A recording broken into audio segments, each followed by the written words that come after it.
In this video, we're going to be going over band routine A, and be sure to get situated in a space where you can put a yoga mat or a towel down. It's not necessary, but it definitely makes things easier. And as you can see, I'm using a pretty low resistance band, and you can get these bands from pretty much any athletic store.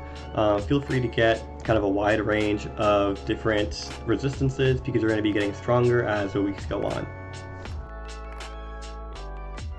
And that brings us to our first exercise of this band routine. It's clamshells. So you're going to go lay down on your side, kind of supporting your head with your elbow, and you're going to put the band above your knee, kind of put your knees at a 90-degree angle, and then kind of go up and down, leaving the leg on your floor to try to not move it too much. Then you're going to go in that clamshell motion for 10 reps, flip around, do the exact same thing. Try to keep your body you're trying to keep your body as straight as possible. Try not to curve your back too much, and really try to make sure that those knees are in 90 degrees and that you're not really moving too much besides that one leg that's moving right now.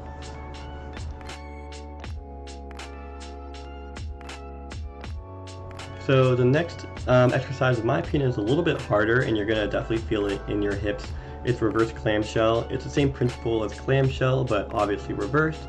Instead of putting the band around your knees, you're going to put it around your ankle, and you're going to try to separate your two ankles. You're going to try to separate them as shown in that video. Same form with the elbow kind of giving leverage to your head. Everything pretty much the same. Don't worry if you can't really move the band too much, or you can even start without a band on this one, just because typically a lot of runners who start doing this have really weak hips, so it is really hard. It's hard for me, as you can kind of see I'm training in the video too. So just something to keep in mind. Alright, so next we got glute bridges, and this one's a little bit harder to see on the video, so I'll try to do a good job explaining it. But you're going to again put your band around the knees, kind of where the clamshells were. You want to put your back and shoulders kind of on the ground as a starting position, and then I'd put your feet at a shoulder width apart. And then basically to do the first rep, you lift up your hips, and when you're at the very top of lifting up your hips, you're going to want to kind of move your knees out to the side a little bit, hold it for a second or two, and then bring it back down. And you're going to want to do that for, I believe it's for 15 reps.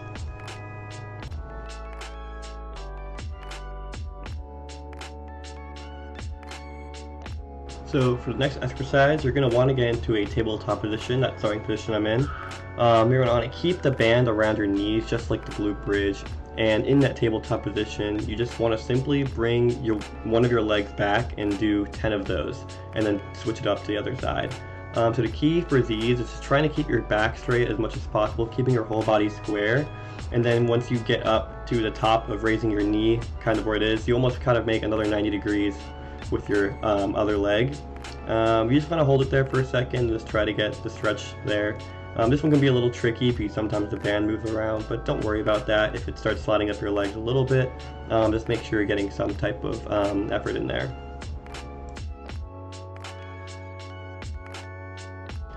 So we call this one fire hydrants, and that's because of the motion you're doing. It's pretty much like a dog going up to a fire hydrant and taking a pee. So again, keep that band in the same position as the donkey kicks and the glute bridge, and just try to go out to the side. If you don't make it too far out to the side, like shown in the video, that's okay. Or you could even go down kind of resistances based on the difficulties of these different exercises. You know, maybe you're great at glute bridges, you want to use a harder band for that. So play around with it, see what works for you. But yeah, again, just like donkey kicks, you want to keep your back straight, keep everything level, and just bring out your knee to the side, and that should really get a really good burn in the hips.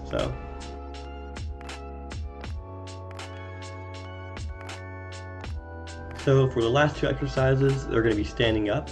And first we got hip abductions. I didn't have anything to hold on to, so as you can see, I'm kind of wobbling around.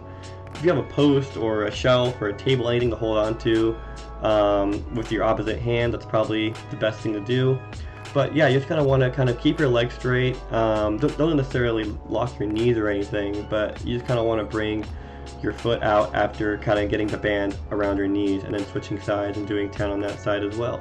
So yeah, this one's pretty self-explanatory. Feel free to follow along to the video.